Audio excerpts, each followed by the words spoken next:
Before I get started, it's important to note that OCD is just OCD. There are no subcategories for the disorder. Overcoming OCD will be treated generally the same for any type of OCD. However, categories can be used to describe the types of obsessions and compulsions that someone with OCD may have. This is where my story comes in. I have obsessions and compulsions surrounding contamination, safety, and morals. For this post, I will be talking about my OCD surrounding contamination. I'm not exactly sure when it started because when I was younger I would leave the toilet seat down when I went to the bathroom. I also did not wash my hands with soap. I only started using soap when I was about 13. As a result of the optician saying that you should not get water on the contact lenses, I had to make sure that my hands were completely dry.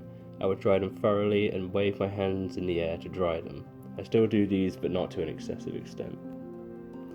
As time went on, I would stop touching certain door handles, like the door handles to the bathroom, or only touching a certain part of the handle at the gym changing rooms. I would also clean my phone regularly, as well as my skin, with antibacterial wipes if I felt I was contaminated.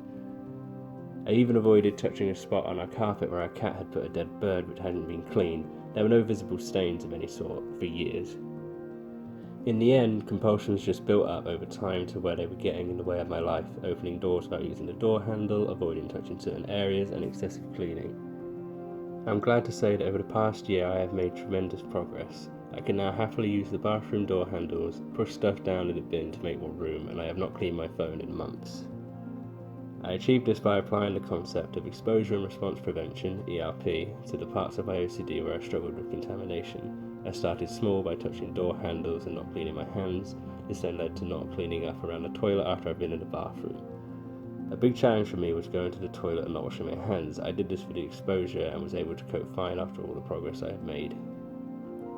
ERP has helped me dramatically with contamination and locked doors. However, I do still struggle in some areas and will need to keep exposing myself to my fears to be able to make more progress.